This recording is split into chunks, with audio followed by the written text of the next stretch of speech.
It is 1 o'clock. Good afternoon from the 104.5 The Zone studios. I'm Jackson Williams. The NFL has officially released the schedule for all 32 teams for 2025, and the Titans will open their season in Denver, taking on the Broncos in Week 1 with a 3:05 p.m. start. The Titans' home opener comes in Week 2 when the Rams travel in from L.A. to Nissan Stadium. Titans do not currently have a primetime game scheduled for 2025. NBA playoffs continue as the Timberwolves ended their series with the Golden State Warriors with a 121-110 win to win that series 4-1. And in the East, the Celtics extended their series with the New York Knicks with a 127-102 win in Boston. Game 6 heads to New York on Saturday. The Vols baseball team starts their final SEC regular season series with Arkansas. Marcus Phillips will be on the mound for the Vols in Game 1 tonight. First pitch scheduled for 7 p.m., and you can hear that game right here on The Zone. For your foundation repair and waterproofing needs, you need to visit USSTN.com. Breaking news at once on your home for the Titans and Vols. This is 104.5 The Zone.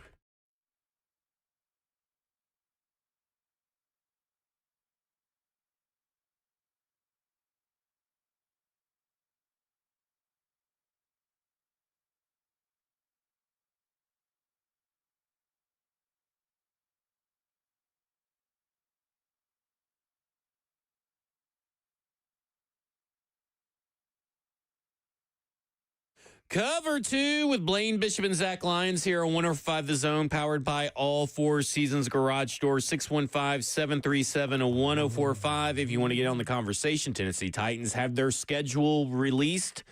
It was a pretty good ad or video, I guess, for Schedule Rizzy was pretty good, I thought. A lot of people, it's getting critical acclaim. A lot of I've seen awful announcing, The Athletic, various people give it high praise, one of the best schedule release videos. I saw them in the top 3. I saw Seattle and Tampa Bay, the only ones that it was pretty consistent. They were ahead of them. Yeah. But it's, I thought it was a good one. It's quick to the point, and then I thought it was hilarious when they started listing off all the side effects of Schedule Rizzy and all the different ones, like imposter syndrome for the Texans. I guess the real question is, are you guys ready to do your all's push-ups? Because the Tennessee Titans, 0 prime time games. Well, the odds were in your favor, but come on. I mean, it was. Yeah, Jackson could do the 20 push-ups. Yeah. No, you said you would do 50. I said 20. Yeah, didn't you say 50 yesterday? I never said 50. I think you suggested that whoever would get 50, but I was like, okay, you going to do the 52? No, I would never suggest 50 push-ups for anyone. Okay. The Cleveland Browns and New Orleans Saints are the only other two teams to be blanked from primetime. No primetime games for those two teams. I did say the Saints yesterday. I thought the other one was going to be the Colts. You said the Saints? I didn't hear that on there. I said I gave 3. Heard that, Jackson. I did Titans, Colts, and Saints. You said Colts? Yeah. I went with a random one because I was like, oh, they're in the AFC South. Nobody knows who their quarterback is. So I was like that. So 2 out of 3 ain't bad. I really thought the Browns would get one because of their AFC North schedule, because that's what happens sometimes, right? Like everybody's mad that the Falcons got 5 primetime games, but they're playing like premier opponents in all 5 of them. The Dolphins too? Dolphins got some primetime games. And we whooped them. Yep. And we won 3 games. Yep. We've done it twice at primetime. That's why we're not on. Here's my conspiracy theory. The Titans are not. Be on for half of those games. The Titans are not on primetime because they didn't want to schedule the Dolphins again, but they also were tired of seeing the Titans win at primetime. So maybe they were just like done. Are you joking, or is that a real thing? It was put out there. Why this is from NFL VP of Broadcast Planning Mike North on why the Titans didn't make the primetime schedule despite number 1 pick Cam Ward. I'll start with Tennessee. We kind of have this adage that you play your way into primetime. You don't draft your way into primetime. So the Titans are one of the teams that don't currently have a national television window assigned, but that's what things like flexible scheduling are for. And if you look down the stretch for the Titans, they play San Francisco in Week 15, Kansas City in Week 16. They've got the same opportunity every other team has to play their way into a national window. That's all well and good. And I know I've seen a lot of Titans fans. On that. That's not the reason. That's not the reason, No but, doubt. I mean, I don't think he can come out. I don't know why the NFL shies away from it. They should just embrace it and say, you guys stunk last year and you're a small market team. That is the reason. We all know why. Right. I mean, you're not going to hurt our feelings. But aren't the people supposed to be writing, supposed to educate the listeners? That's what I'm saying, I See, guess. that's BS. He should be X'd out, and I want to be the media police. There you go. We're going to make you NFL VP of broadcast. Instead of being the puppy dogs of the organization or the league. That there needs to stop. Yeah, so, like, to me, just say it. I mean, we all know that you guys are a money-making machine. Not we all. Well, some people do. But, I mean, like, you guys... Jackson didn't know. Yeah. I mean, I didn't buy this for a second. It's just funny to me that they felt that this is what they're going to go with when you gave... listen, I know the Falcons went 8-9, but they're not an exciting football team, and they're kind of a smaller Phoenix. market, but they have a bunch of different opponents that kind of probably how the schedule worked out, that they were able to sneak in some primetime games. Maybe they're not the team that should be scheduled up against all these other teams, but that's just kind of how it felt. Like the New York Giants, the Patriots. Is anybody on the schedule you think the Titans would? I think that, well... I see you struggling. I think there could be a chance that maybe someone needs us to lose, like a Kansas City or San Francisco or what. They need us as a win to secure a playoff spot. Oh. So maybe then you get in a primetime game. After week 15 or something? Yeah, but I don't know if there's a real opportunity for the Tennessee Titans unless they surprise everybody and do a Commanders-like run, and then the Jacksonville, let's say the Jaguars and the Titans are 1-2 in some form or fashion in the AFC South heading into their last matchup, and it's a win and in. Then, yes, that one could probably go into primetime. But that seems like a very far-fetched scenario right now. Yeah, with your guy, your favorite player, Trevor Lawrence. Yeah, I mean, he's Mr. Mediocre, and we don't know what the Titans are, so I'm not putting a lot of money on it. Most overpaid NFL player. He making 50, 55. And for his pay, we're not getting the bang for a buck. He hasn't lived up to even half of that. And I want him to be successful, but, man, I'm just like, he's just a good starting quarterback. That's it. Like, he's like Tannehill to me. Yeah, I would say he's as far as probably his play in the league. Yeah. Which there's nothing wrong with being a Tannehill. But he went number one? Right. What was Tannehill, top 10? Like 12? 12? Okay. Maybe? Yeah, he was mid-first round. Yeah. But I saw this last night. 3 out of the last 4 quarterbacks the Titans have selected in the first round have not gotten a primetime game in their rookie season. So it is a thing. Vince Young, Jake Locker, and now Cam Ward. Yeah, you said first round, not first overall pick. Yeah. Oh, yeah. Yeah, he said first round. But I mean, I can't hear. I don't know why this is not playing loud enough, but this time. But to me, that's the difference. That is a huge difference. And I know we went over all the stuff yesterday. And it's funny, everybody was talking about it today on the show there. Good job. Hey, there, you know how many people said, like, I had put out that tweet last night, the same thing after the schedule. And because we already talked about this. We were already on it. We didn't need Chat GPT. I didn't notice you gave me credit. But I heard other shows, watch this, national shows there, Jackson, say Zach Lyons. I was like, where was me and Jackson? I'm sure that was on national. Was all part of that. We did the research. We brought up the questions. Man, dang, man, I think we carrying you on our back, man. I don't know about this, man. I basically thanked God and left the stage. No, that's he now goes, yay, man. But I mean, everybody's talking about it, and everybody's wondering. I was like, well, we already talked about it. Yeah, it's man, just being not only a fan but a former player for the organization, it just hurts in reality. And I was just hoping that they would at least get one game having the first overall pick. And then when you said Cam didn't get it, that really made me like, oh no. But I still was going to fight and claw for that. So they still, as you said, may get a primetime game later in the season, get flexed in. But man, that means we'll have to be doing pretty good. Should we wait for your all's 20 push-ups at the end of the season? Is that what we're saying? I'll do mine today. Yeah. They just broke my heart and spirit. That's really hard to do. They did it.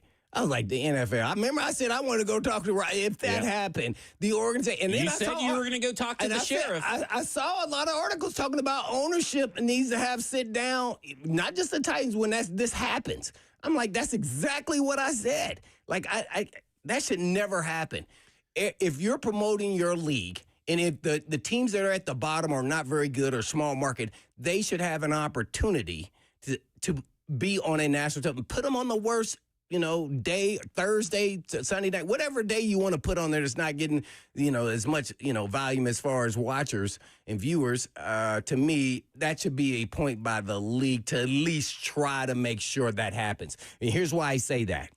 I back that up. Dolphins 5 primetime and Atlanta Falcons 5 primetime games. That should never happen. That no way, no how. I'm sorry. I do agree with that. It just that should never happen. Yeah. Like if I'm sitting at my desk at my big office and I'm an owner, dude, I'm calling Roger immediately. Like, hey man, we got the number one overall. See, that's my thing. Is I agree with this whole premise that the Tennessee Titans have the number one overall pick, and you can't give them one primetime game. One game? Really? And I don't care if it's in the middle of the end. You giving the worst Titans teams primetime games. I mean, way worse than this. And then they had the Smurfs on there looking like the Titans against Smurfs the Jaguars. versus Mustard. Oh, it was that was horrible.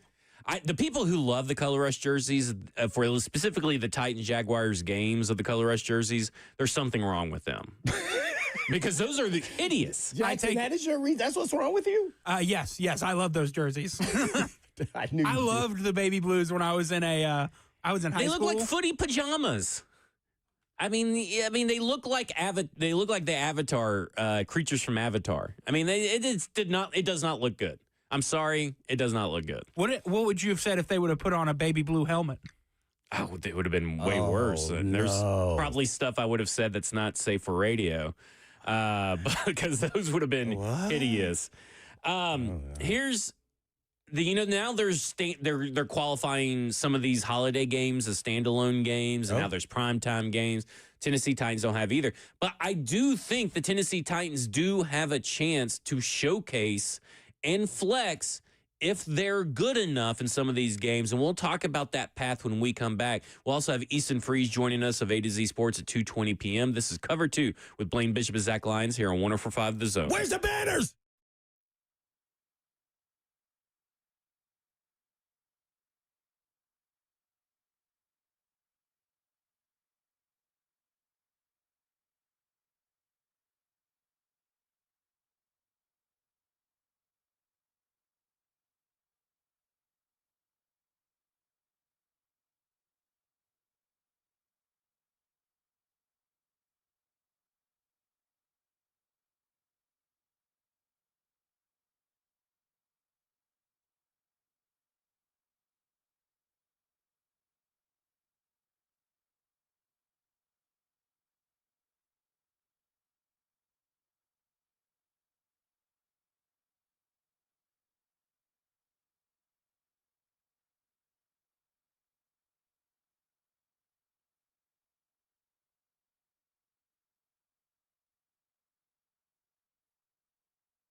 Cover 2 with Blaine Bishop and Zach Lyons here on 105 The Zone, powered by All Four Seasons Garage Doors. 615-737-1045 is the number. We're talking about the NFL schedule.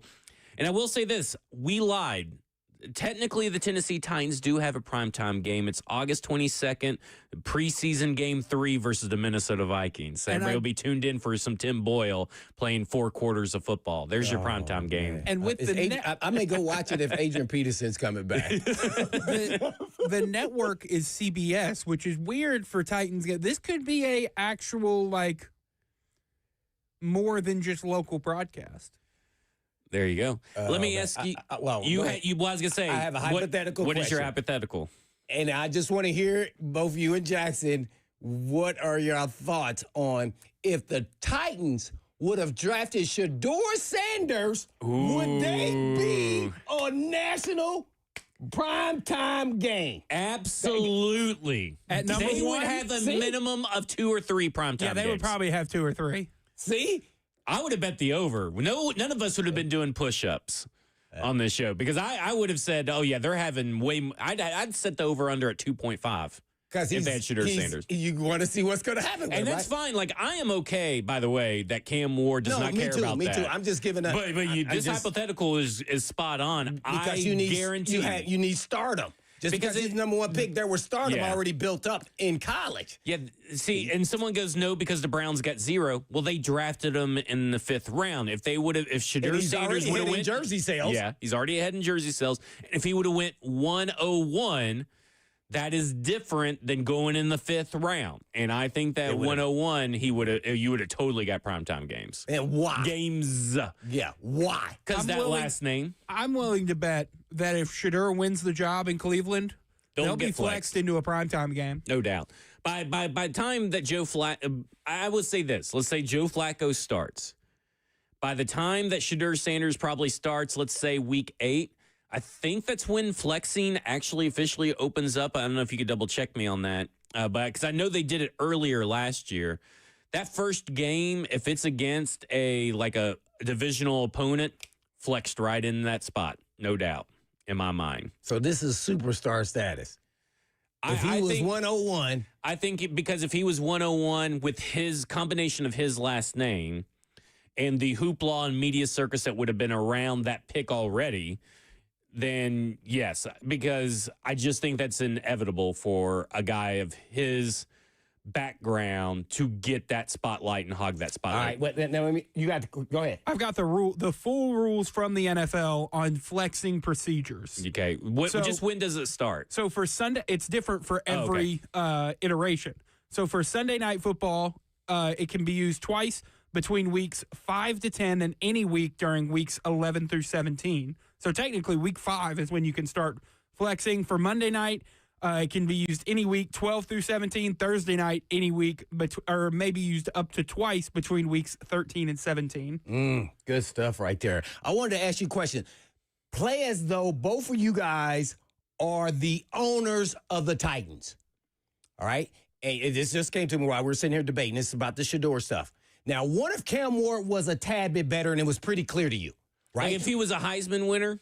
No Okay. no Heisman, because that doesn't matter coming into the league. I mean, it does for star status, but as far as if you evaluate him, you say, Cam Ward we evaluate him a little bit better. And then as an owner, you say, but we need to sell tickets. As I always think about this and talk about I get what you're doing. stardom and selling tickets. And if it's close, do you go with the other guy because his brand is just bigger? And I get what you're saying. It will help your franchise get more notoriety, more money, and everything else. So then would you pick, Jackson, Shador Sanders, not because he's better than Cam on your evaluation, but he was a notch below, and say he's even with Dart?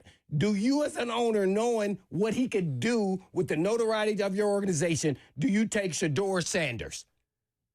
If it's close. If your evaluation is close. If your evaluation from your scouts and you're the owner, you're just sitting at your chair making sure you make the decision.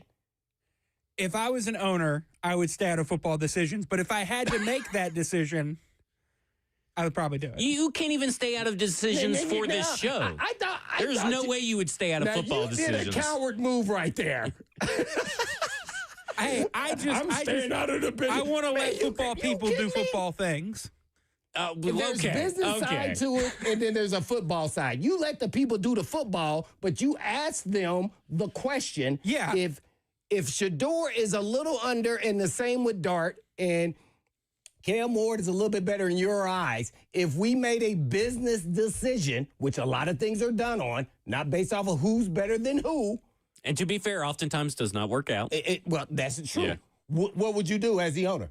I'm trying to make you a billionaire. The and you trying business to run decision from it. would be to take Shador if they're close, and he's got much more branding, and he's a 5th round pick, and he's leading rookies in jersey sales. It's So not obviously with you the have to fifth take. He wasn't supposed to go there, but we all know why. Yeah. Right. So what would you do? I already know. Yeah, I would go Shooter. It'll be a tough call because there's a business But side that's we only never see. if everybody agrees that it's close. I think at some point that did not become the thing. Obviously in reality, but if it was truly close. Let's go to Jason who wants to talk about the Browns. Jason, you're on with Blaine and Zach. Hey guys, we still got four quarterbacks, correct, at the Browns? Yes. So my thought process is, and maybe they wouldn't think it at the time, but I think they got upper hand a little bit because with the way the league has been, here lately with the quarterbacks getting injured, it's going to be a better option for somebody to trade a quarterback for another piece if, let's say, their quarterback goes down. So them having 4 quarterbacks at option and maybe to hold 3 of them, maybe hold the 4th one throughout the season could help them in the long run if somebody gets injured and they can do that for a trade pick or something. Mm-hmm. Yeah, that would be really interesting. Yeah, I think great if point. the Browns did keep 4 on the active roster. Maybe they keep 3 and one's an emergency quarterback or something. But man, if your final 53 consisted of 4 quarterbacks, that'd be kind of wild. Well, here's my prediction. Flacco, Pickett, Shador, and Gabriel. Yeah. Ooh, and that's not even counting Watson, who won't be around. I would feel like Pickett's the odd man out, but I feel like he's a guy that can get traded. I don't know if any of them get cut. I mean, I really don't know. It'd be crazy. Okay, so I do think there is some positives for this schedule. And because we kind of were talking about standalone games, those holiday games where they're the only game on TV. And now the Tennessee Titans don't have one of those. But they do have, was it 4 straight home games? 5 3:25 p.m. games. And those games traditionally only have 3 or 4 other games on. So the Tennessee Titans are going to get some premier real estate on the broadcasting channels of probably either Fox or CBS, wherever they're going to be broadcasted on, because they're going to likely be 1 or 2 choices for that game. So usually there's only like 4 or 5 games on in that afternoon slate. They're mostly all done at the noon. So I'm all in. I kind of like this schedule time-wise. Schedule-wise, I like that they don't have a primetime game. I may be in the minority in that, but I like that they don't have a primetime one. But I love 3 o'clock games, and this is probably the most 3 o'clock games that I can remember in a long time. I know they've had maybe 2, but this 5 is pretty good. And I think that gives you enough exposure, right? Because you're going to have the Denver Broncos game, the Cardinals game, the Vegas game back-to-back. Then you're going to have the Colts game just a few weeks later, and then you have the December 14th game against the 49ers, and we don't know what the Jaguars game will be at the very end. I'm just trying to figure out, why do you like that there is no prime game, or are you just trying to positively spin it? No, I just don't. Well, I'll tell you why. Because the Titans talkback goes way too late. I ain't gonna lie. Well, watch this. That's why I don't even want the afternoon games. I like that. The 3:30. No. Yeah, because you do the pre-show. I'd rather get it over with and be done. Yeah, it's a very selfish reason. I ain't gonna lie. I've been there, done that. So I don't like those later games because then it goes even later. Yeah, and that's just me. I know that, and like I can recognize that it has nothing to do with the Tennessee Titans. Has nothing to do with Cam Ward. It's all about me. I got you. Well, you said you like it though. I do like it because I like it because I don't have to. I know I'm not staying late any of these nights. That Miami game. If you start at 3:30, you are going to stay late. Well, a little bit later, but I get some stuff done during the day. So I got you. You like your free time. Yeah, I like a little bit of the free time. Okay, so Colts fan Buck R. I'm assuming Buck Rising's burner in the chat. says that Now, whose chat is it? If you're going to recall the chat, you're going to have to advertise. the F&M Bank chat on Zone TV, Twitch, Twitter, YouTube, Facebook Live. Thank you, Zach. So the late bye, a Week 10 bye. The Titans have had an early bye for so long. Yeah, that's a really good point. Yeah, that's good. It really balances out the actual schedule the way they have, because they have 3 games in a row, 4 straight home games. So there's a period. I think it's like a 7-week period. They're here in Tennessee. Yeah, with the bye week in between that. So that is humongous. So let me ask you that, because there's some athletes who don't care about the bye week. There are some that do. Overall, when you guys were getting your schedule, is that the first thing you looked for, was the bye, when the bye week was? Well, for you personally, I guess. Me personally, I'm probably looking at, first and foremost, who the quarterbacks we playing. So I like that. Because I'm a defensive guy. I want to know who we got. Yeah. And then I'm looking to buy probably because I'm trying to figure out for my wife, how she's going to do if we're going to go somewhere for a little 4-day weekend or something like that. So other than that, I'm always, you looking at that bye because you want to know how long you're going. And if it's earlier, it's like, oh, no way. If it's in week 3 or something, you're just, dang, man, that's going to be a long haul there to, go on that run and without having a break there. So, man, if it always could be right there somewhere in the middle or thereabout, usually like week 10, even in the 17-game schedule, because you can fight through. Because you even as a veteran, you start getting somewhat fatigued. And me more so mentally, just how much film I was watching. So I always wanted to take a breather or break mentally. Physically, you just kind of continue to go through your routine. And by the way, you talked about the afternoon games.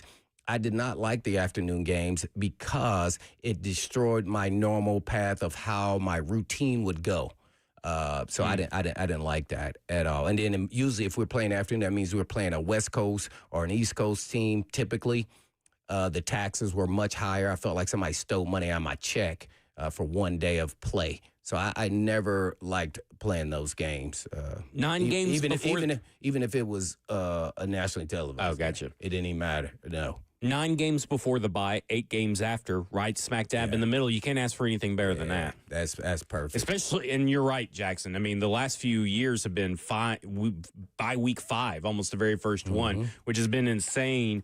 And now you're going to have if you from the defensive perspective, you're facing Bo Nix, Matt Stafford, Daniel Jones. I guess right now it's his job to lose, in my opinion. Then C.J. Stroud, Kyler Murray, Geno Smith, Drake May, then back to probably Daniel Jones, and then Justin Herbert. So you get a big chunk of your the high-end quarterback play out of the way in that beginning. Then you end up from the defensive side. Where do you think the record would be there? Well, I don't know. I don't know yet. Because there's a lot to talk about analytically from strength of schedule, how to get to it, what is the best way to strength schedule. We'll talk about that. But then from the defense, you look at it, and after the bye, you get C.J. Stroud, Sam Darnold, Trevor Lawrence, whoever the Browns quarterback is, Brock Purdy, Patrick Mahomes, whoever the Saints quarterback is, and whoever Jacksonville and Trevor Lawrence still, if he's still healthy, because sometimes he's been getting banged up. So you got 2 uncertain quarterback situations right there in the Browns and the Saints. I mean, there are some wins on this schedule that if the defense can, keep some of these quarterbacks at bay in that first 9 games, where you could probably feel pretty good about betting the over 5.5 wins coming out of the bye. Why did you go defense there? Because you're a defensive player.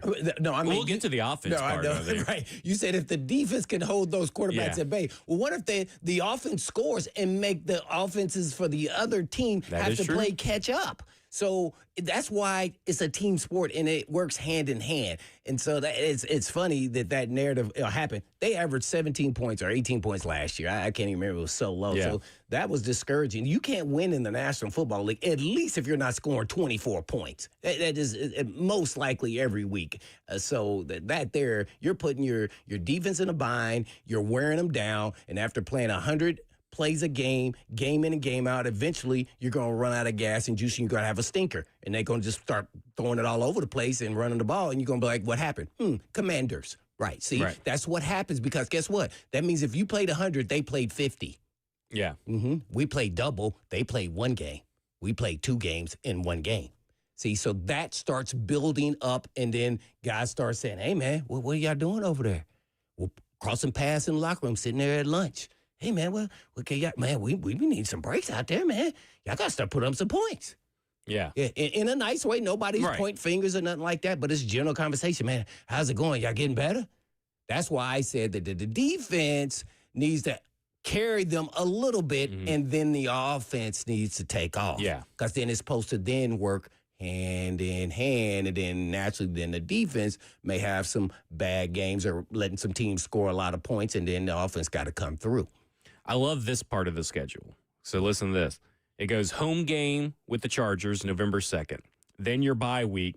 Then another home game against the Texans, home game against the Seahawks, and a home game against Jacksonville. So you are going to be able to stay in your area if you do not go on vacation or whatever you may do on your bye week for 1, 2, 3, 4, 5. Earlier. Yes, 7 5 weeks right there, right in a row. Yeah, well, you don't even play a game. Yeah. Yeah, so that's pretty big. That's right, 7. I count, or 6. 5. No, games. I said weeks. Oh, weeks. I'm just talking about 5 weeks in a row. In a game that you're still at home, but it'll be a 7-week window there where you're not really going anywhere unless you decide to go. Gotcha. Jackson, you said you had a question for Blaine and not me, only Blaine. Yeah, he's only looking for questions for me. What was the worst special. bye week you had in your career? Oh man, I don't know. Probably. I think it was week 2 or 3. I can't Week remember. 2. Whoa. That is And that only happened one time. And I don't remember what year but it was like, are you kidding me? Week 2 is insane. I was like, oh That my is God. I didn't even know I don't even remember there ever being bye weeks that check, early. but it was definitely early. It probably week 2 or 3 or 4, it was something crazy. I was like, we just started. That's insane. Because I That's felt like so training camp insane. had just ended. I was baffled. Oh my God. So yeah, I may be off a week or 2, but yeah, But it was still, early. even week 3 is still. Yeah, oh my gosh. it was horrible. Yeah, I don't. Most guys just like, dang man, we got screwed. So, Cam Ward and this Tennessee Titans offense, because I was looking it up, and Warren Sharp of sharpfootball.com, I love the way that he breaks down strength of schedule and all this stuff, because he has proven over time that using last year's strength of schedule for these teams, like last year's win-loss records for your opponents, is totally inaccurate, doesn't make any sense, which is totally I true. always say that. Mhm. Totally true. But they have to have a basis to make the schedules. So he does to forecast, strength of schedule for 2025. What he does is take your opponent's Vegas forecasted win totals. And this is proven to, we'll get to it a little bit later, more in depth, but to talk about the offense, just real quick. So he posted up weeks 1 through 8, and the Tennessee Titans are going to face right now, theoretically, the 6 easiest pass defenses that are measured by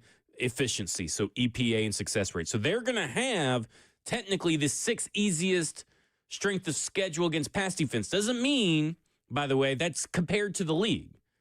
So that means, okay, well, you face Denver. That may be really tough, but your other 5 games are maybe a little bit easier. I like it. So this is why we did talk yesterday that maybe facing the Rams and facing the Broncos are tough. You are talking about facing teams like the Colts, the Texans, and the Cardinals, the Raiders, the Patriots, and the Colts again. I believe that's my 8. Yeah, that's my 8. So that's theoretically a pretty good set of pass defenses to play against. So it may be rough coming out of the gate, but there is some silver lining to this start of the schedule. Yeah, I really like that analysis there, because I've always felt, maybe not going into the numbers like that, but based off last season, we don't know how good some of these teams are going to be. But theoretically, based off of last season, you have to base off the schedule of last season of other teams. So, yeah, I hope that is true, man, because, you never know how a rookie quarterback's going to start out. We could talk about, he started off great there at Miami, or Jaden Daniels. Well, if we're talking about 1 and 2 or 3 occasions, man, the likelihood of that happening again in the NFL is highly unlikely. But if he does and he gets hot, that's Cam Ward, that'll benefit the entire team. And even if they do lose games, you'll start having faith that he can be what we all want him to be and what he wants to be, and that's a franchise quarterback. So Yep. that's really, at the end of the day, we could talk about all this stuff and win-loss and everything, but this is all about, unfortunately, Cam Ward and how he develops throughout this season.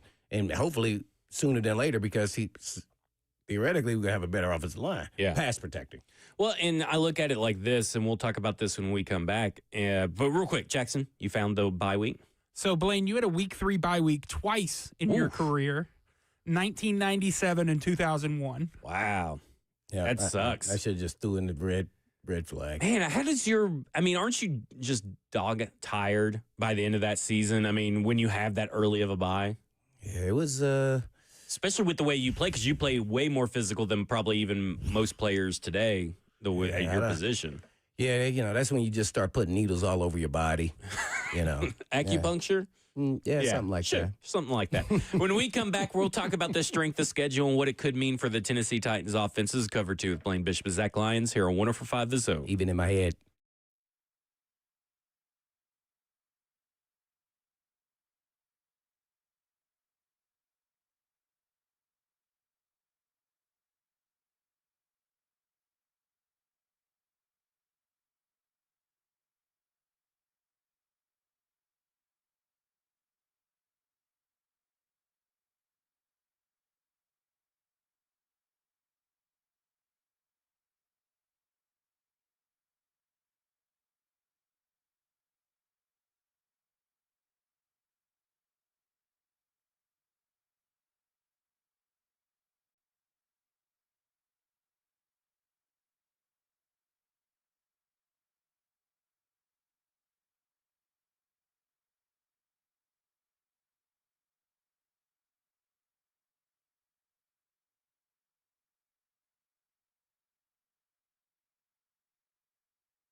Hey, folks, I've been talking about Tennessee Orthopedic Alliance for years because they're the leading experts in sports medicine and performance and the team physician for the NFL, college, and high school athletics across Tennessee. And TOA provides sports medicine coverage to more high school and college sports teams than any orthopedic group in the state of Tennessee. They have 29 locations throughout the state and over 100 physicians throughout Middle and East Tennessee to take care of all your musculoskeletal needs. And TOA has 11 urgent care locations with walk-in availability 7 days a week. They offer direct access to sports medicine and performance, physical therapy and nutrition, personalized rehabilitation plans to enhance mobility, reduce pain, and improve overall physical function for patients recovering from injuries or surgeries. And TOA also offers sports performance training, a specialized program designed to enhance athletic performance and provide tailored training solutions for athletes at all levels. So please check out their services at TOA.com. Yes, that's right. TOA.com.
Cover 2 with Blaine Bishop and Zach Lyons here on 105 The Zone, powered by All Four Seasons Garage Stores. We got producer Jackson Williams behind the glass. What's your middle name, Jackson? We're not doing that. Okay, you don't want. I'm going to figure it What? out. I'm going to figure out your middle name. You can't tell us your middle name, and you can't even blame Ross for that dead air. Oh, That was my fault. I put a song in the next break and did not. All right, in this I'll break. tell you mine, and it's funny too. Did I tell you already? What is yours? But are you gonna tell me yours? I will tell you yours. My middle name is Elwood. so is that why you went by Woody? Exactly. Mine is Craig. Craig, William Craig Jackson. Oh, that's not bad. That is backwards. Oh, Craig William Jackson. No, Jackson Craig Williams. Oh, yeah. I don't know why. What am I doing? He wanted to try to mess with you. Yeah. Oh, my gosh. I am Zachary Richard Lyons. Oh, Richard. Yeah, Richard. Oh, man. It's a family name. Ah, okay. So we Sort all of, I have our guess. full government Yeah, names out Elwood there. is with my family. My Uncle- government name's Uncle probably out there Elwood. somewhere anyway. It ain't nothing. Listen, if anybody can find anybody's middle name, I would have found yours if I needed to get on Google here. Craig and Richard. There you go. The Richard and Craig show. Yeah, Richard, Craig, and Elwood. I think we should Just check the name. Yeah, just change it. Yeah. I'm down. There you go. Okay. So this whole situation with Cam Moore, because listen, again, we were talking about it. It's a rough start for the season. Going up against Denver and LA started off. Because, I mean, those are also you're just so well put together teams currently. Now, obviously, Bo Nix could have a sophomore slump. Devontae Adams could. Father Time true. could catch up with him. There's a lot of variables. But when you're projecting 2 10-win teams from last year, but also 2 teams that have fairly high strength of schedule, forecasted wins, and I will find those here in just a second. Why are you doing that? You know, a lot of people were asking if Snead, I know you were talking about who was at practice. Was Snead out there, doing work at some point? Did you see him? I don't know about I don't know if he was doing work. I just saw him in one of those videos where, like, He was doing the drill? they're doing they were doing the tug of war or some Oh, so one of he's those out there. game things. So So he he was was out out there. there. I just don't okay. know what he was doing to the Okay, extent. got you. All right, we saw him. Denver Broncos and the LA Rams are both forecasted at 9.5 wins by Vegas. Oh, So they're good teams. And so when you start looking at it, even if with the 6th easiest pass defense measured by efficiency, that's great for Cam Ward, but it's also kind of good for the offensive line. It's also good for the young wide receivers or all these new weapons. It's good for you to kind of have these 2 headache games, but then get a little reprieve and maybe rebound and be able to start building success as a unit right out of the gate. If this ends up being the 6th easiest pass defense schedule, because we don't even know if it actually ends up being that by the end of the season. well, I mean, this is going to be a lot of firsts for a lot of the players. So, really, the opponent, even though these are solid teams, they're at least going to be in the middle of the road. I mean, you just never know every year. But playing in the league and what they expect, once you play in a game and see what it's about, then you want to see how they respond to that, because things are going to move a lot faster, not just the players, but also, what you're supposed to do. Sometimes, when you're running around, when you're a receiver, it changes as you're running around. You realize that the coverage was a little bit different. You got to make sure you're on the same page with the quarterback. So just things have changed, even on the offensive line. So I think that's where we want to see progress, not just with the quarterback, but with the unit itself. And that's both sides of the ball, by the way. So, and special teams. So you just don't want to see a lot of snafu. And if they stay on the same page, sometimes you keep it simple as coaches early on because you want to just see them just play. And sometimes you can be predictable with that when you have a young, but at least they know what they're doing. In the moment. So I'll be looking for that. I mean, I know I want to win more than anything, but that's what I really want to see if they're progressing. And I think that's a good measure. And this being at the beginning of the season kind of lets you see everything, a little bit of everything, Yes, right? you will. You get to see a little bit against really good teams. Some teams that probably are on your level in the bottom of the basement. Some teams are just average. So you get a little bit of everything in this first stretch of the season, but heading into the bye. And then you probably, in my opinion, would have a lot of tape, a lot of experience, a lot of things to pull on and work on during the bye, because you got all these different I guess, variations of games in basically the competition. Right. And let me say this, there's different variables for different players. And when I say that, I'm meaning, okay, you could play a not good team. But guess what? If you're the wide receiver, but they have really two good cornerbacks. Right.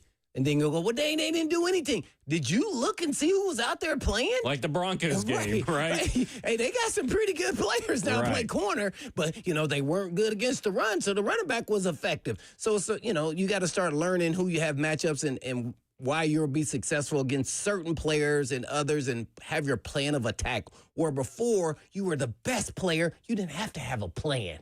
You're going to have an individual plan outside of the game plan versus these individual guys. And until you face them, do you really know what he's about?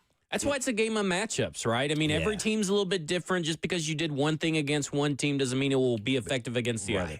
Right. Just because you couldn't do something against another team doesn't mean you can't do it in another. Because it's all about the matchups. Like, that's, to me, I'm not as scared as the offense matchup for the Broncos versus the Titans defense as much as I am the Titans offense versus the Broncos defense. Right.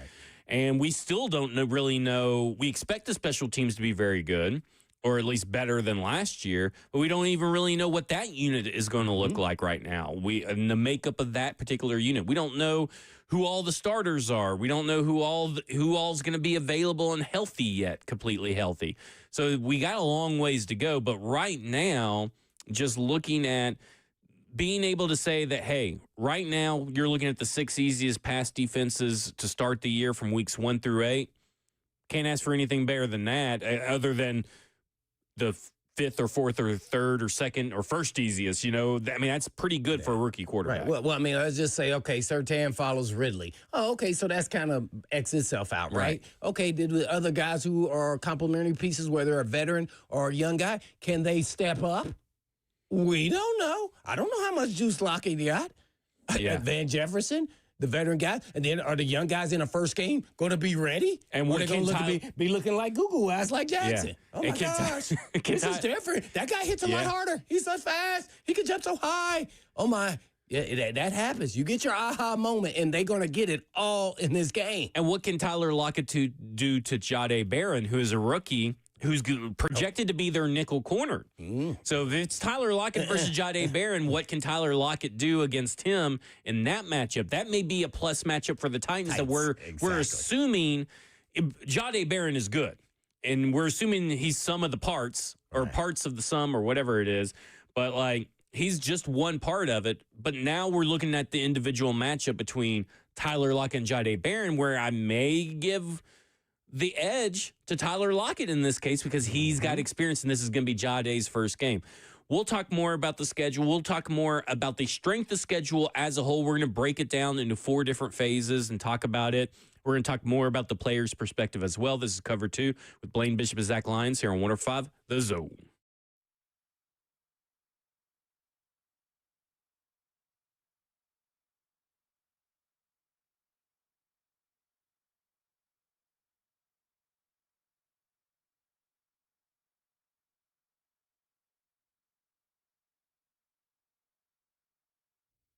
For many of you who have lived here a long time, you already know Eurofix has been in Middle Tennessee area for your European car repair needs now for 26 years. We've all gotten to watch them grow. And I don't know about you, but I love watching a hometown business take off. Well, we are now proud to announce the 5th location in Mount Juliet for Eurofix on Mount Juliet Road, right across the street from Dairy Queen. And Eurofix can serve you in Franklin, Hundred Oaks, Murfreesboro, Belmead, and now Mount Juliet. So pretty cool getting to watch a small town mechanic starting in the barn of a backyard of a single wide trailer and now grow to 5 locations repairing thousands of cars each month. And at Eurofix, you get a 3-year nationwide warranty and a free loaner car with every repair appointment. And all you have to do is just give them a call at 844-EUROFIX. That's right, 844-EUROFIX, or you can visit them online at myEurofix.com. That's myEurofix.com. But always tell them Blaine says up.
It is 2 o'clock. Good afternoon from the 104.5 The Zone Studios. I'm Jackson Williams. The NFL has officially released the schedule for all 32 teams, and the Titans will open their season in Denver, taking on the Broncos in Week 1 with a 3:05 p.m. start. In that one, the Titans' home opener comes in Week 2 when the Rams travel in from L.A. to Nissan Stadium. Titans do not currently have a primetime game scheduled for 2025. The NBA playoffs continue as the Timberwolves ended their series with Golden State Warriors with a 121-110 win to win that one in 5 games. And in the East, the Celtics extended their series with the Knicks with a 127-102 win in Boston. Game 6 heads to New York on Friday. The Vols baseball team starts their final SEC regular season series with Arkansas. Marcus Phillips will be on the mound for the Vols in Game 1 tonight. First pitch scheduled for 7 p.m., and you can hear that right here on The Zone. For your foundation repair and waterproofing needs, visit USSTN.com. Breaking news at once on your home for the Titans and Vols. This is 104.5 The Zone.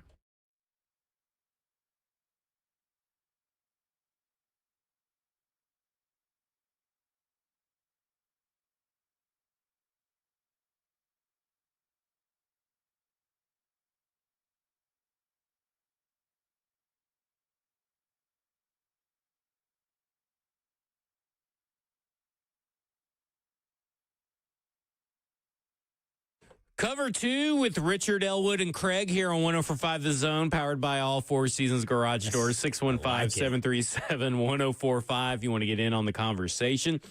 But before we get to the strength of schedule for the Tennessee Titans, another chance for you to win tickets from 104.5 The Zone. Be caller number 5 now to win 4 tickets to Game Terminal's 4th annual Beer Fest this Saturday. Ooh. Get ready for a day filled with beer, cider, and alcohol tastings, games, fun, and excitement.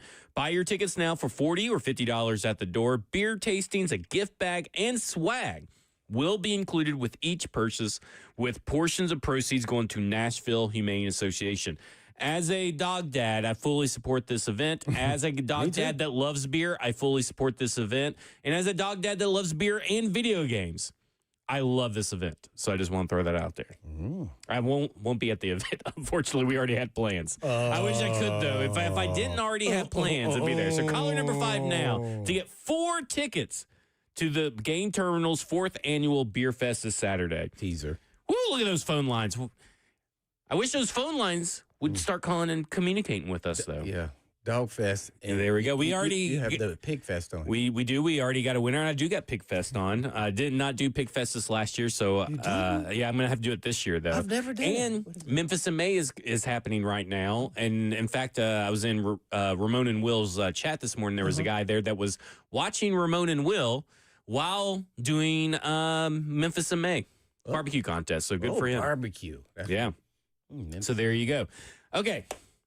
So the strength of schedule. So Warren Sharp, like I said, does not use last year's win-loss record. He uses the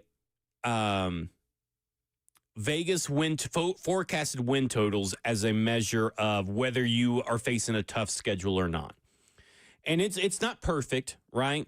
But just so people know, the historical data confirms that it is a way more accurate year in and year out than the normal strength of schedule that is presented. Teams that are predicted to have the easiest schedule by his method are far more likely to finish with winning records. Teams that are predicted to have the hardest schedules are far more likely to finish with losing records. The vast majority of teams forecast to have winning records and predicted to have easier than average schedules finish the season with winning records. 11 of 14 such teams in the last 2 years had winning records. So that's a pretty good hit rate, 11 of 14. And the vast majority of teams forecasted to have losing records predicted to have harder than average schedules finish the season with losing records. 12 of 15 such teams in the last 2 years had losing records. So pretty good. In 2024, just 2 of 10 teams with the toughest schedule made the playoffs, Lions and the Rams. Meanwhile, of the 10 teams with the easiest schedule, 7 produced winning records with 6 making the playoffs. So his method is pretty good, pretty spot on. Now, there's a lot of variables and stuff throughout the season. That's why it's not perfect. There is nothing perfect in the NFL. So let's get down to where the Tennessee Titans are. I've already told you, weeks 1 through 8, 6 easiest pass defenses measured by efficiency. That's great.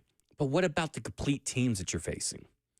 So For the whole season, they have the 8th easiest schedule in the NFL based off this. So that's good. Last year, for the record, they were 19th. That would make sense why they have a losing record. Maybe not as bad of a losing record as they should have had, but it makes sense because they have the 19th easiest schedule last year. So what are your current thoughts right now with the 8th easiest overall schedule in the entire 2025 season? Based off of his analysis, but at the end of the day, Vegas said 5.5, 5.5. I'm looking at their schedule. I'm hopeful 6 and maybe even 7. That's being hopeful. I have to see how they start off, how they actually look on both sides of the ball, and then we'll see if they can have an opportunity. Like you can look at Arizona and say, oh, they're underrated, but they do have a franchise quarterback. Mm-hmm. You can say what you want to say about them. Oh, you say, oh, Seattle. Oh, no, they have Sam Darnold. Yeah, Sam Darnold and Vegas with Geno Smith. Yep. Right, with both of those guys. So you say, oh, those are opportunities. Maybe you can come up with an upset with one of those games outside of you thinking, okay, we got to lead. We're going to split with the Colts, Jaguars, just the typical deal. And then maybe hopefully even split with the Texans, who I think will be favored in the AFC South. But we have to remember, AFC South is probably the worst conference, do you think, or division? What do you think? So then when you're looking at the metrics of other, we can't look apples to apples as far as records coming down to it as the season progresses. Mm-hmm. So it's just, I hope they're in that window where, man, they are competitive, they're competing, they're playing hard, and they're just coming up short. That's, that's end up being a middle of the road team. So that, hence will be 6-7 wins. Now with, 7 and 10. Man, I'm hopeful, but I have to see them, and we'll know pretty much after the first quarter. Okay, we'll know after the first 4 games what this team is really about. Well, let's talk about those first 4 games. Oh, what? You didn't even know I had this. I threw the lob dunk to you. You did. So I broke. It got broken last down night with the Celtics. He did last night. That backwards dunk. You like that? It got broken down like this: weeks 1 through 4, the Titans have the 8th toughest schedule in the NFL. So, guys, this is why, remember, Coletta called us, or it was a Coletta, I got that one right, called us yesterday. She said, you got to be patient. Yes. Because the Tennessee Titans, with a rookie quarterback, a lot of new pieces, and a defense that we don't know even all the starters yet, they're going to face the 8th toughest schedule. And this weeks is 1 through why 4. I am perturbed with the schedule. Yeah. Because guess what? We have the number 1 overall pick. He's going to start the quarterback. And then you have all this excitement and this buildup. And then they start the season off slow. And then that just can, with the schedule being tough based off his numbers, those means those going to be tough wins. So after the first 4 games, what record are you guessing they're going to have? Yeah. I would say probably, because I believe, just pulling it up real quick, 1 and 3? 1 and 3 would probably be the most realistic scenario. I don't think they're going to go 0-4 because it goes Broncos, Rams, Colts, Texans. But because division games are weird. Yeah, I just don't think and one of those division games is at home. And so I think that possibly, and listen, the Rams game could go either way because they are traveling across country. Mm-hmm. And then you play at Houston. So you 2-4 is listen. If you're 3-1, 2-2, you're like, okay, 2-2 is good. We're on the right track here. Our guys are going to get better. Yeah, we're going to keep getting better as we go, and we play some tough opponents. So if you somehow come out of this 3-1, you are. There's probably parades being thrown in the street at that point. We may. I will start saying the P word. Playoffs. Look, Jackson did not know what the P word was. Yeah, he was thinking of something else. His mind was in the gutter. You get out of the gutter over there, Jay Wills. Weeks 1 through 11. Okay, so that obviously 1 through 4, 8th toughest. Then if you go 1 through 11, weeks 1 through 11, it goes to 13th easiest. So it goes from 8th toughest just in those first 4 weeks, and then when you take on the rest of the weeks, you got 13th easiest as a whole. So that includes the 1 game after the bye, obviously. So that's pretty good. 10 games and you have 13th easiest schedule. There's opportunity here for the Tennessee Titans to find their footing, to find their development that we have been talking about. Yeah, well, you sure hope so because, man, I just want them to feel like there's some excitement going on here and we could see where we're going with the team. And, still people get excited even if they don't have a winning record, but they're looking really good. So that is the objective now. If you look better than that, oh, man, I'm super excited. Then here's another thing. Here's where, yesterday I kind of was making your shoulder slump a little bit. Do you look like a dog? Someone kicked your dog? Yeah, they did. Okay. I'm ready to boost you guys back up. Power positivity is coming right now. What? Weeks 12 through 18. Record this. Okay, week 12. That's Seattle, Jacksonville, Cleveland, San Francisco, Kansas City Saints, and the Jaguars. That is the 8th easiest schedule in the NFL, according to the forecasted win totals by Vegas. Oh. So the 8th easiest, right after the Texans game, the second Texans game, you got the 8th easiest schedule. Again, Hope it plays out that way. I hope it plays out that way, but there is a lot of opportunity here for the Tennessee Titans because it is the 8th easiest schedule for the whole season to really rebound from last year. Not rebound to where it's maybe the playoffs or anything.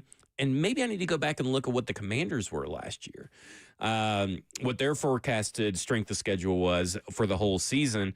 But there is opportunity here for the Tennessee Titans to walk away feeling really good about their 2025 season in a rebuild year. And we make sure that we all emphasize that when we talk about the season. This is still, they want to be competitive, but this is still a rebuild year. And if you're walking away with a wins over the 5.5 that Vegas forecasted, as long as Cam Ward looks pretty good as well, and these aren't like just fluke wins or whatever, and there's consistent play week to week, even in your losses, you have to be feeling pretty good about this team heading into 2025. And that's the part I'm concerned with when you have a young team like this is, inconsistent play game in and game out. You see the ebbs and flows and maybe even see them within a game, so you're trying to make sure that everybody, the young players are, playing consistent, let's say that. And you don't even have to have some big dramatic play. I'd rather see consistency and instead of seeing a big play and then give up a big play, Right. I prefer we just get the PBU and then we kept it moving,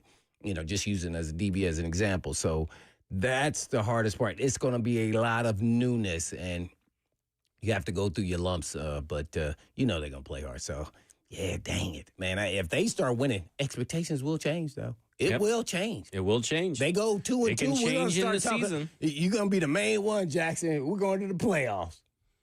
2-2. He'll do it. When we come back, we'll talk more Tennessee Titans with A to Z beat reporter Easton Freeze. Is Cover 2 with Blaine Bishop and Zach Lyons here on 105 The Zone.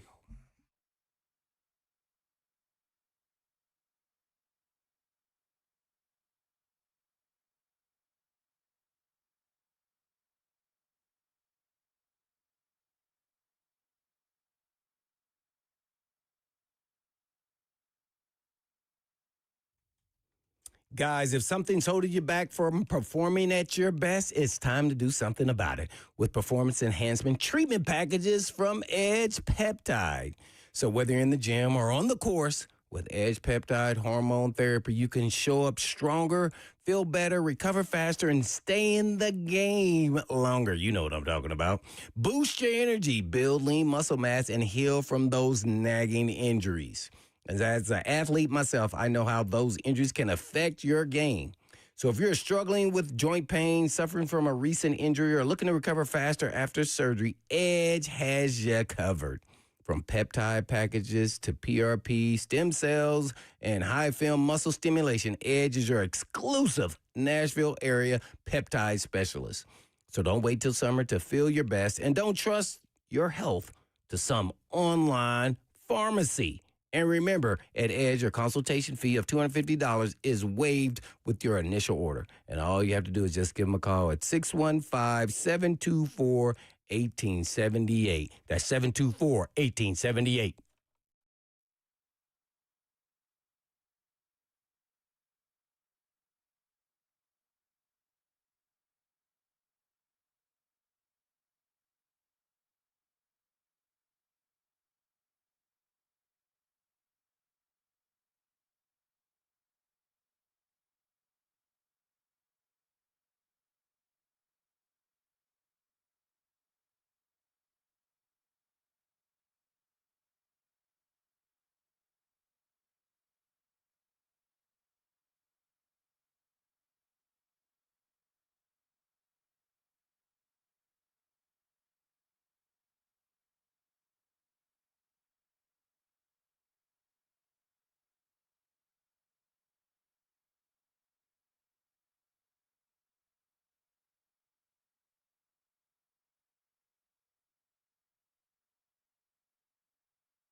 Cover 2 with Blaine Bishop and Zach Lyons here on 105 The Zone, powered by All Four Seasons Garage Doors, 615-737-1045. We're joined now by Easton Freeze, A to Z Sports. He covers Tennessee Titans for them.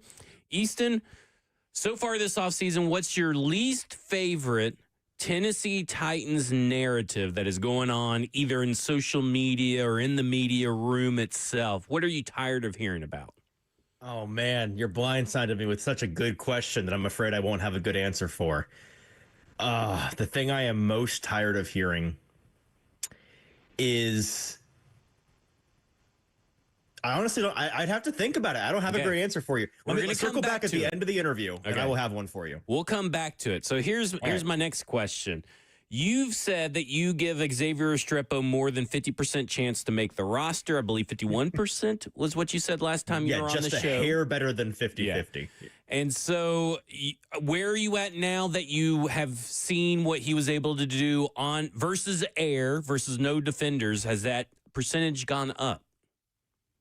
Well, as somebody that wants to respect the sanctity of those of us that actually go and watch, I wasn't there for it. So I have not myself laid my own eyes on it. I've seen the videos, and I'm standing firm at 51%. I think that's a whole conversation in and of itself we can have another day if you'd like. But I think that he was a magical player in college that didn't make a whole lot of sense, and he will continue to be in the NFL. And I just think I think it's going to work itself out somehow. Well, magical and 51 doesn't go in the same breath right there, man. Well, no, I mean, magical in the sense that it shouldn't work on paper, but it just does. Yeah. That's what I mean. And so I think he's just going to find a way onto the roster when on paper it doesn't make a lot of sense. So you are kind of putting it as, I'm not betting against his work ethic at this point in time. Mm-hmm. Yeah, the work ethic, the connection, and the productivity. He just all through college, good things happened when you threw to Xavier Restrepo, and I think in training camp it's going to continue. But how much of that is going to continue in your mind? Because, I mean, that's the discussion. Because you are one of the more pro-Restrepo voices in the media, it feels like. So. Because it feels like most people are kind of like, well, I don't know, he's a UDFA. The Tennessee Titans have a real competitive room. He may not be able to make an impact on special teams. But you bring up the chemistry and being able to throw passes. Are you assuming that it'll be sooner rather than later that he is working with maybe the 1s and 2s instead of the 3s and 4s at camp? Yeah, I mean, sooner rather than later. I definitely think he will get to that point eventually. That probably comes later in actual training camp. But it's right to wonder whether or not that chemistry is going to matter if he's only getting to rep with non-Cam Ward quarterbacks. So I do think he'll eventually work his way up because I think that he's in that mold of slot specialist who is particularly equipped to be an awesome practice player. And you always are left wondering, will it translate to the actual field? But in practice, I think it's going to really work. We saw this with Kyle Phillips forever. It's like, man, this guy just dominates in practice, and he would get run with the 1s and stuff. And then on game day he was MIA a lot of the time. So I think in practice, at least, he's going to look really good, and we're going to get him on the roster and then be able to find out if he can actually play on Sundays. So I guess where are you at with any concerns of his athleticism? Are you just, it doesn't matter because he'll find a way to get open because of his technique? I mean, where are you on that? Yeah, this is, you know me, I'm a pretty data-driven, results-driven person. And he's somebody that I'm just kind of suspending my disbelief for because, again, I just throw my hands up a lot when I watch his tape and compare and try to square what I'm seeing him do for a long time in college against NFL talent and what he looks like on paper and how he tested athletically and all of these things where it is concerning. The athleticism testing numbers, at least, is concerning. And you do see some of that not deficiency, but you see a hard ceiling in certain areas on tape as well. It's not like it's totally different on paper and then on tape, but he just has that savvy to him. Like certain players just have that thing where they know how to get open. They know how to use their body, be within their body, not be more than they are athletically and win the way they have to win. And he did it in college so much that I think that he'll be able to do it again in NFL camp. Were you surprised the Tennessee Titans didn't get any primetime games? No, that wasn't surprise. Surprised is the wrong word. I mean, I thought they would get one or two. I was not going to be surprised by any number unless it was more than two. And historically speaking, I wrote a little bit about it before the schedule release. Drafting a top quarterback doesn't guarantee you a primetime slot. Like the AFC South, each team has taken a top 4 pick quarterback in the past 5 years. Trevor Lawrence, CJ Stroud, Anthony Richardson, Cam Ward.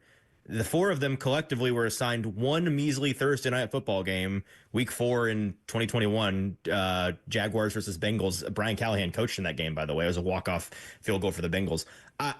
This is how it goes. The only guy in recent memory that was a top quarterback pick that got more than 2 primetime games was Caleb Williams.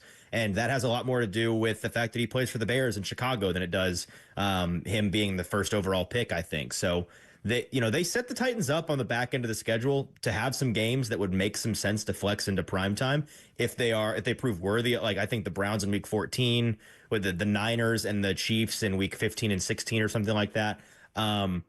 Those 3 games with the Browns, contingent on, I think, Shedeur Sanders playing, because that storyline would be fantastic, wouldn't it? I think that if they are a good team by then and Cam Ward is an exciting player, then they'll be a top candidate to be flexed in to those primetime slots. We're on the phone with Easton Freeze of A to Z Sports. He covers Tennessee Titans for them. Well, Easton, kind of give us your thoughts on when you looked at the schedule. What were your thoughts on even, pivotal points of the schedule, let alone, is there any outside chance that the Titans are competing for the playoffs at the end of the season? Dare I say the P word?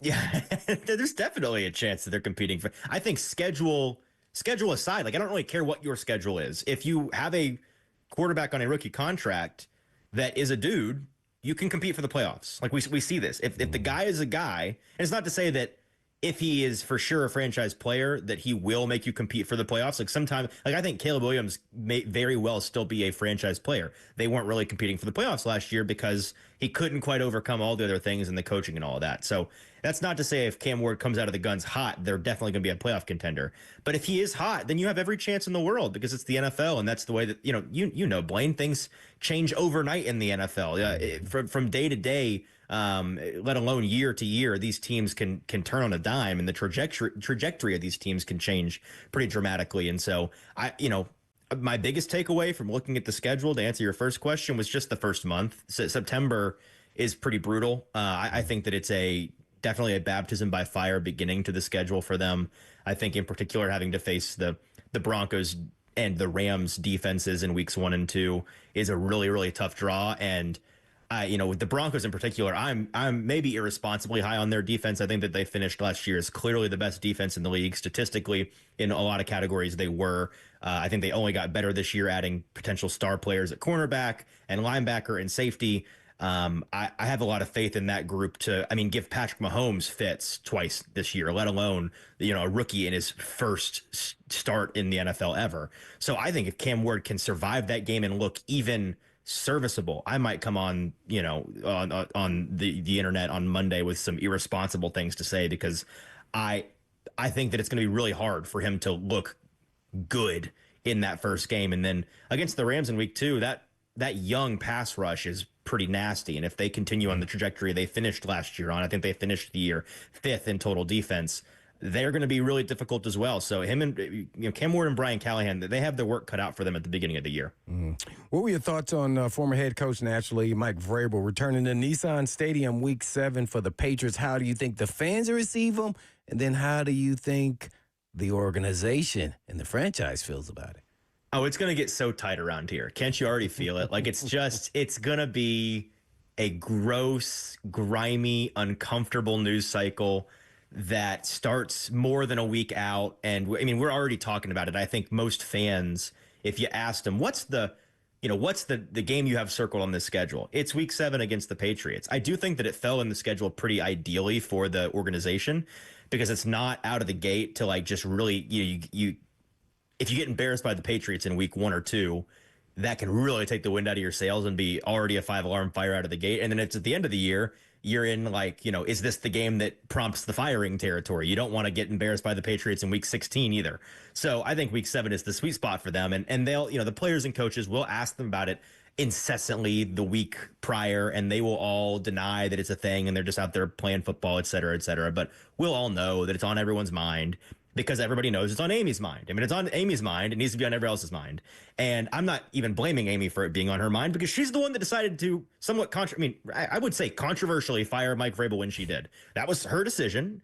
And it's a decision that is, fair or not, going to be kind of judged by this game, right? She replaced him with Brian Callahan. If Mike Vrabel comes into town with the Patriots and embarrasses the Titans, it's going to be embarrassing for her.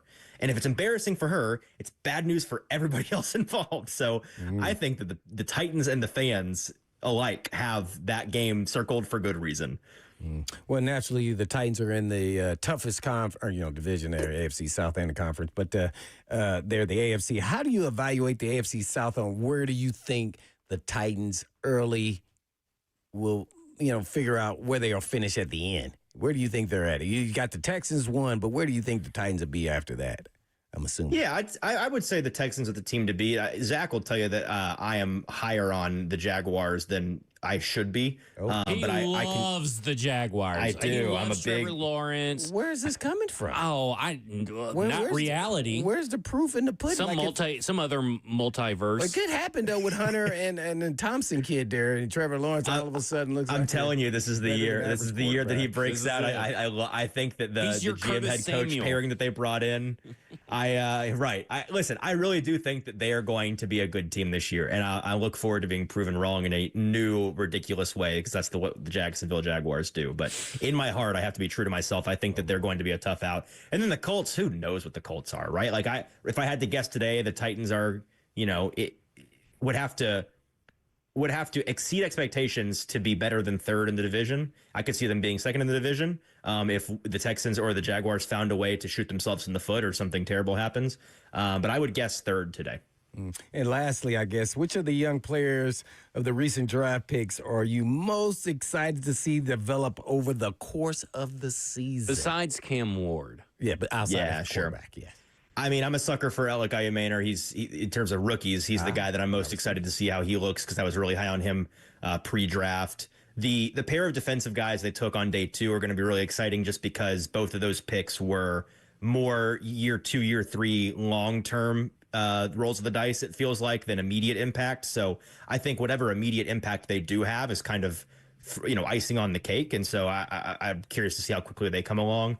Those are the first couple names that come to mind. And then there are some second year players that I'm excited to see what JC Latham, who apparently lost a bunch of weight, looks like on the right side of the ball and how that impacts his, the athleticism will be up, but how will that impact his anchor and his ability to move?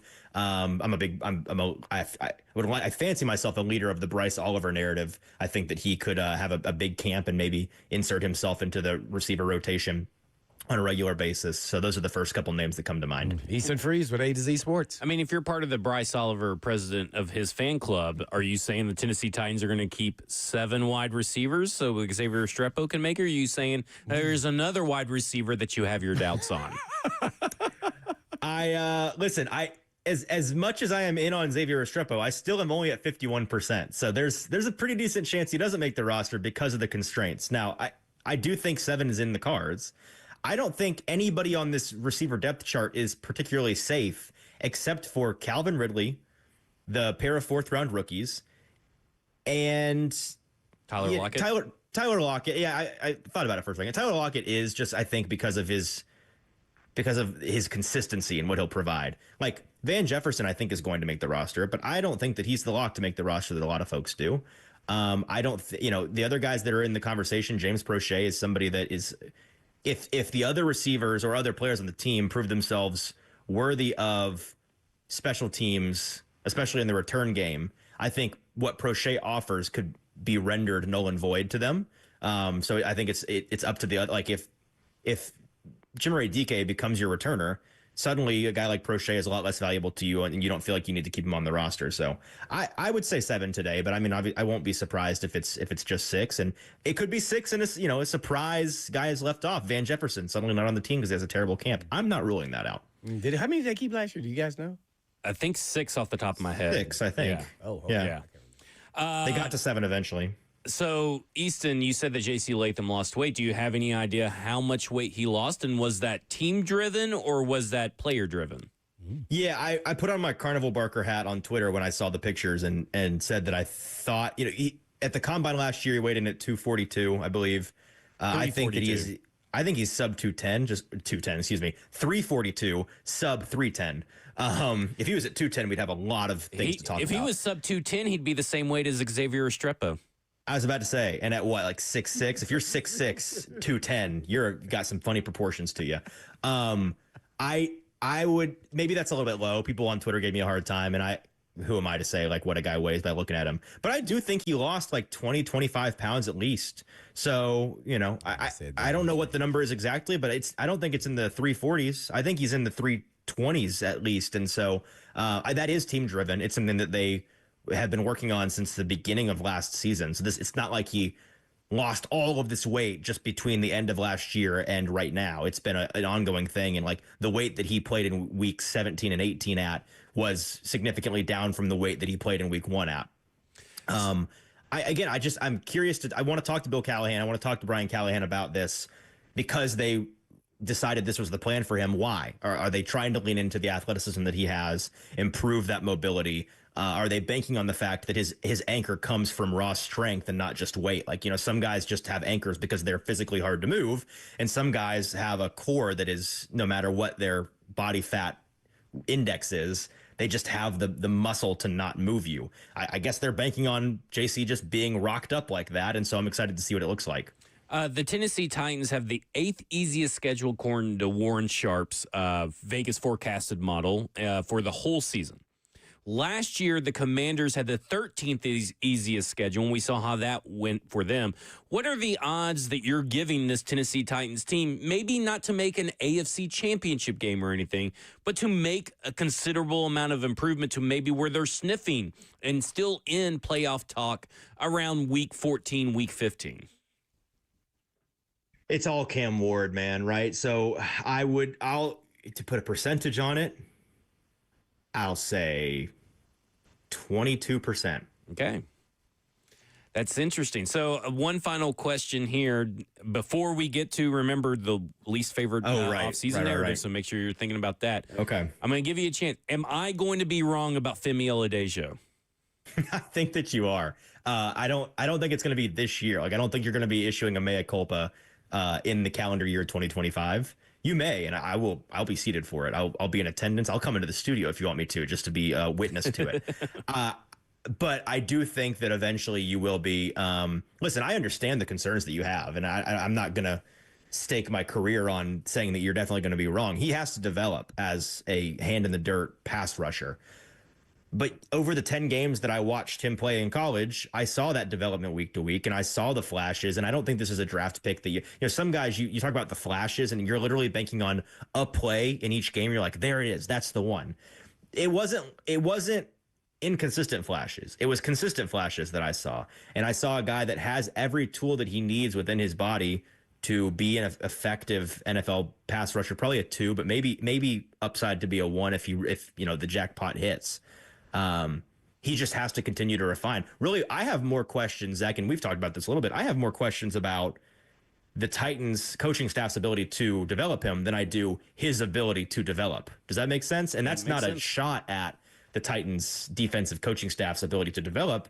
It's just an honest question. I don't know the track record. I haven't seen the track record here in Tennessee. And in fairness to them, I'm not sure what kind of ingredients they had last year to develop with those guys. So I'm not holding that last year against them necessarily, but I don't have a good reason to say I trust these guys to develop him. So we'll see. All right. We're circling back. What's your least favorite off-season take before we let you out of here? I'm so stumped by this. I will say in a panic, I will say my least favorite narrative is that I'll say it's that the cornerback room is the strength of this team. Like I've heard people talk about how, well, the only rooms on this team that are set are cornerback and defensive line. And cornerback, and I'm writing a little bit about this for the next week or two. Whether that's a strength of the team and that room is okay is entirely dependent on whether L'Jarius Sneed is good. And so tell me if he's good or not, and I'll tell you if it's a strength or not. If he's not good or not available, I have suddenly a lot of questions and concerns about the cornerbacks. But if he's good, I think that it's a really good group. All right, there you have it. Easton Freeze of A to Z Sports talking all things Tennessee Titans. We appreciate it, Easton. Thanks. Always a pleasure, guys. All right, when we come back, we're going to talk about what Mario Cristobal and Mel Kiper had to say about Cam Ward. This is Cover 2 with Blaine Bishop and Zach Lyons here on 105 The Zone.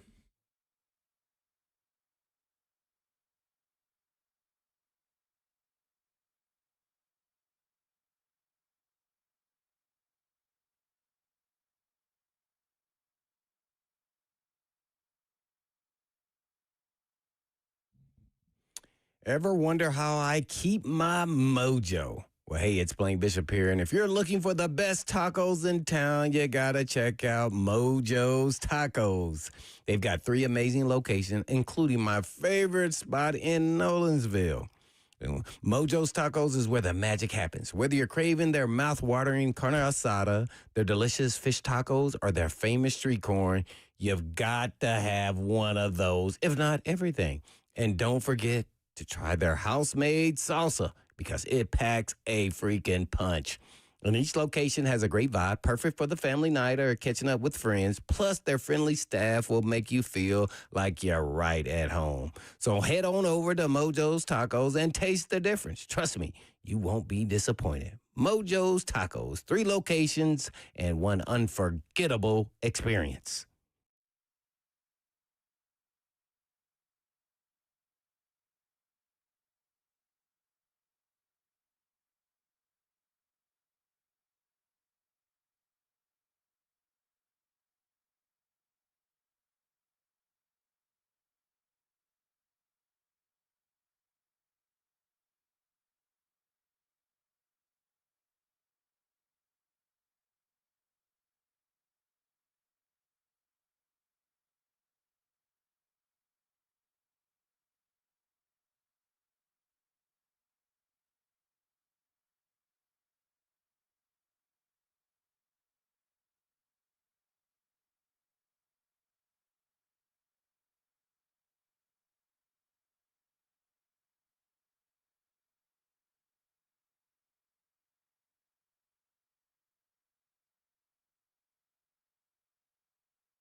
Cover 2 with Blaine Bishop and Zach Lyons here on 104.5 The Zone, powered by all Four Seasons Garage Stores. Last call for phone calls, so 615-737-1045 is the number. Then, of course, we have the F&M Bank chat on Zone TV, Twitch, Twitter, YouTube, Facebook Live. We didn't get around to it yesterday, but Miami's Mario Cristobal, according to Brett McMurphy, said he spoke to, quote, 1 million people, obviously a little facetious, about number 1 NFL draft pick Cam Ward, except one. I can't recall many NFL teams or TV people I didn't speak to, he says. However, Cristobal and offensive coordinator Shannon Dawson never spoke with ESPN's Mel Kiper Jr., who is criticized for overshadowing Ward's moment with his nonstop Colorado quarterback Shedeur Sanders narrative. Never heard from him, Cristobal said. I don't think I've ever talked to him. Cristobal added he wasn't disappointed by Kiper ignoring Ward. The only reason, he says, I would be disappointed was if Cam was. But knowing Cam, he just wanted to hear the name and exactly where he was going and get to work. Mel Kiper has since responded, which I find very funny. In a tweet, Mel Kiper says, Mario Cristobal claims he spoke to 1 million people about Cam Ward, yet the one he didn't speak to, being me, had Ward ranked higher, 6th on my big board, than any of the other draft experts. Interesting, isn't it? And, oh, by the way, I didn't speak to Dion about Shedeur either. I need another orange crush after this nonsense. He never said that he spoke to them, though. So I just want to throw that out there. He said all that, but said he didn't speak to either, I think is his larger point. Right, yeah, I think that's what he was, Cristobal was alluding, that he was assuming that he did. Yeah. That's why you got to be careful. Got to be careful going out there and throwing that stuff. Yeah, you just like, hey, man, Because it sure seemed like he would have talked to Dion at some point with the way that he was going crazy that week. Of course, I know you didn't watch the coverage. You may have saw people were clips. talking about on social media. God. Man, like it was a love fest. He was going crazy. He was. Listen, Blaine. No, but see, it you was take very it that way. uncomfortable. But wonder if it was more about his ego and he wanted to be right. Oh, I definitely think that's what it really was, is that he wanted to be right. He's mad that he's looking like an idiot. And then maybe idiot's a strong word, but he's looking very wrong. Yeah. Use whatever word you want. I guess, I mean, idiot's probably just the best word. But, like, even me and you, we love Shedeur Sanders. I know Stoney did too. I wasn't going as – I was more just shocked. I went crazy when Dylan Gabriel got picked. That's where I was, because I remember I said before I thought Dart and him were, I could see preference, but after that it was clear that he was the next guy. But man, he just went on and on. Yeah, that's what people were saying. Yeah. But hey, that's his job though. His job is to create a little bit of controversy. He is first and foremost, he's a draft guy, but he's a TV expert at this point. He knows how to play the right things, because what was everybody talking about? Everybody was talking about how dumb it was that he was talking about Shedeur Sanders. They were talking about Mel Kiper. They were talking about ESPN. That's good for his brand, regardless of if he's wrong or right, because guess what? Nobody's held accountable for being wrong or right. Yeah. And everybody was talking about them, which is funny because everybody is doing what he's doing, right? He's only talking about Shedeur Sanders, and everybody else is only talking about him talking about Shedeur Sanders. Nobody's focusing on any of the other players. I know. That's what is it right? There's other people in the draft. Yeah. So it was stunning. Cristobal, he had to take a little jab. No, I mean, I think that was, especially, again, if you're not annoyed or disappointed, because Cam Ward's not annoyed, disappointed, you sound pretty annoyed and disappointed, right? Mm-hmm. That doesn't match up. All right. Big news today. Tom Pelissero reports that the NFL owners will discuss a resolution at next week's league meeting that would allow NFL players to participate in the Olympics, which will include flag football for the first time in 2028, which is in L.A., by the way. That would run from July 14th through July 30th of 2028, so you'd only miss off-season activities technically. Do you think this is a smart move? Because I feel like this could be leave yourself open for injuries and players, because I know Tyreek Hill is really wanting to do this, and if he breaks an ankle or something like that, that could ruin your whole season. I'm a little surprised that they're even bringing this to the forefront. Yeah, this is coming from the league. Yeah, this is a little puzzling for me. Because if I was an owner of a franchise, that is not something. That's not during actually any practice time unless you start training camp early. So that means your team wasn't very good. So it's really off time. July 14th through the 31st. Typically, training camp starts at the end of July. So I wouldn't be a fan of that as a player and also as an owner, because what I would start doing if I was an owner is I'd put addendums in there. If you participate, if you get injured in any form or fashion, you will not be paid by our team. If you play, you can play all you want to. You know, it's not like the NBA or all these other sports. It's just a different deal, man. So I think it's a huge risk. It's, the longevity of players and get injured. We just saw all these players getting injured. That's why we're talking about how long NBA and hockey and all these guys tearing Achilles and everything else. So, yeah, I don't know. But I know some players will, because they would have just show off how good they are. But at the same time, boy, I'd be very, very cautious with that and just – man, I would not want to be participating in that. Here's some of the things that everybody should know about this. This resolution is what they're calling it. So only no more than one NFL player from the roster of each NFL club can play. So they got some stipulations. 32 players total. But in addition to that, permitting each NFL club's designated international player to play for their country. So you're going to get one player from each, but if you also have an international player, he'll be able to go play for their country. Oh, well, I'm cool with that, with the international guy. Okay, just imagine this. Cam Ward says, oh, this is Olympic year. Oh, I'm playing in the Olympics. I'd be like, hell no, you're not. I'd be like, you're crazy. What? No, I'd be like, no. Just imagine that. I know. I just they're going to provide appropriate injury protection. See, I said I'd have them like, nope. Yeah, and salary cap credit for any NFL player who's injured while authorized to participate in flag football activities related to the Olympic Games. So you're going to get a little bit of salary cap credit, but that still doesn't really mitigate when a player goes down with injury, how it can affect your team. Oh, you're going to get a little bit of salary cap credit, but how much of the salary cap credit is yet to be decided. But that doesn't help your win-loss total, really. Yeah, exactly, and that's where I was going to go. And the business side, and what I was talking about, the Shador, who some people didn't grasp. It's a business, too, and you have to sell your business. So if you're not winning or you don't have superstars on your team, then what are you selling to the public? Your fan base. So there's no way I would be on either side of this, even as a player or ownership. I would not be putting any salary cap. But really? Well, okay, now I lose my best player, and all of a sudden now we go from winning, 10, 11 games to now all of a sudden we're 6, 7 and out of the playoffs, and we look sucky. You heard everything around. You better get that gold medal. That's all I got to say. No, that really doesn't really help you, but I ain't got nothing to do with no gold medal. My thing, helping my organization. You got to. I mean, at this time, man, you got to, when you're in the business of making money, it's a cool deal now. I mean, so, yeah, man, anything that's going to keep my brand or product from making money, I'm pissed. Actually, I'm a little disappointed the Titans don't have billboards or everything else with Cam on it all over the place. Yeah. All over this city right now. That's how you sell. I don't know what they're doing. Like, that seems like it's just such a layup. I don't understand. This is a no-brainer. That's the smartest tooth in the nail now.